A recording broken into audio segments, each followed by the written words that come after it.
Okay guys, magandang hapon sa lahat. Ayan, magandang pagkakataon ito. At nakasabay kong jumuti dito sa pantalan ng barkong ito. Si Binibining Matnog. Ayan yung bagong barko ni Montenegro. Bumabiyahe ito ng Buruanga.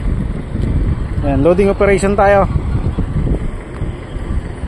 Ayan, loading operation din sila Montenegro. Ako naman ito, kinakargahan ko si Poseidon 36. Bali malapit na ako matapos mag-loading.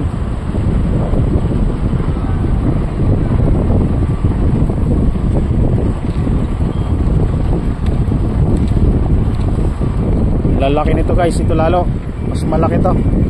Kaya nitong maglaman na 45 10 wheeler hanggang 50 yata. Ayan yung kanyang mga panakay at panakay ko.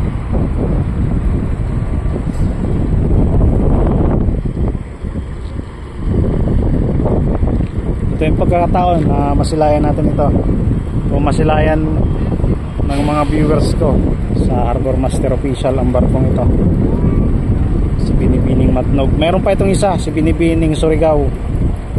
Nasa ano pa siya, nasa Buruanga. Bali pang umaga yata siya, araw-araw kasi ito bumabiyahe pang umaga. Ito naman pang hapon.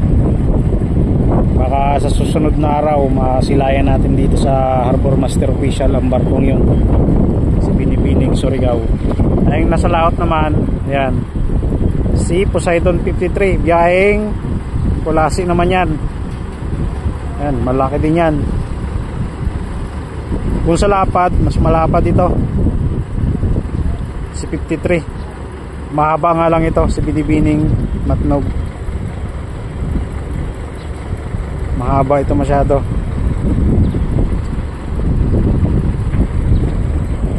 Ayan o, kita nyo naman kung gaano kahaba yan.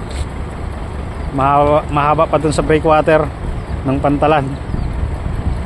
Dalawang doble yata ng breakwater ang haba niyan.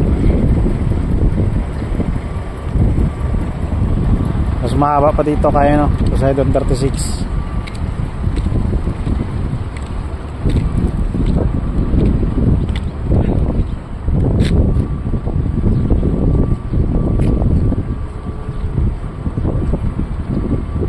Maaga ako nagsimulang mag-loading kaya malapit na ako matapos. Sila naman nagsisimula pa lang. Ayan, ilang piraso na lang yung panakay dahil naubos na. Naubos na ng mga barkong malalaki kaninang umaga. Sana mamayang gabi dumami.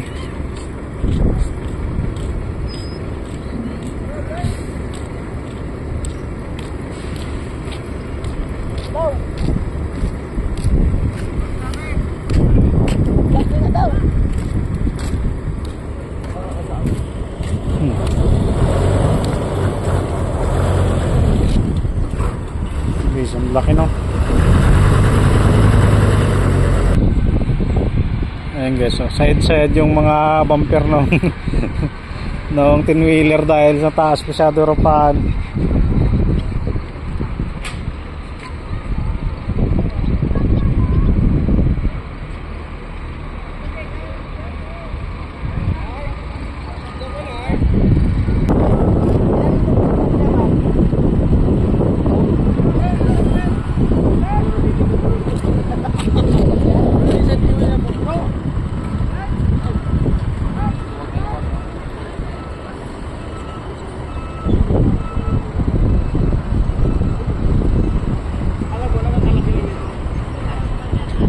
Bali alas 6 ng hapon pala ito schedule ni Binibining Matnog papuntang Buruanga. Yung isa naman hindi ko lang alam kung anong oras yun, hindi ko pa kasi naabutan, si Surigao. Bali alas 6 ng hapon,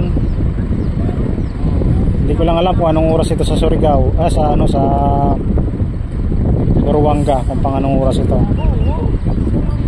Puro tracking ang sumasakay kasi karamihan naman ang sumasakay dito ay papuntang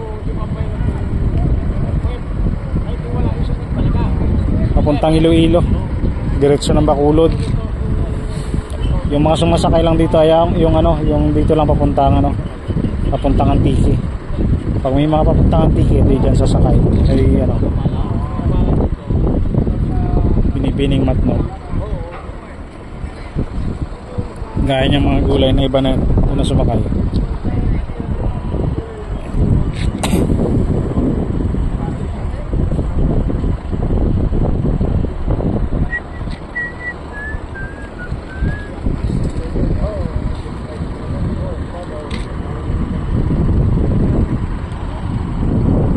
Starlight din na napasukan ko ng hindi ko na dyan. Kahit umiga ka gusto ko yung makina, wala kang manong langis. Ayan guys, Binibining Matnog.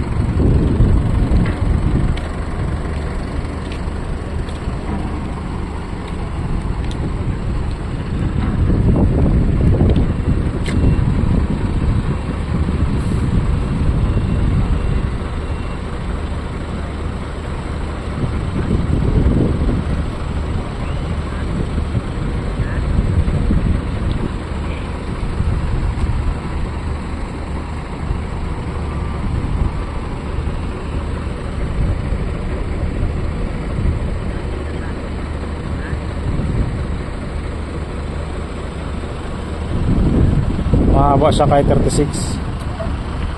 Ito naman si 36.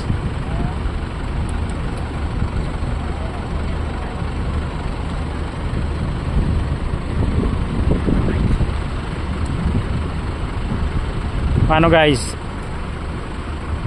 Yan yung status natin ngayong hapon.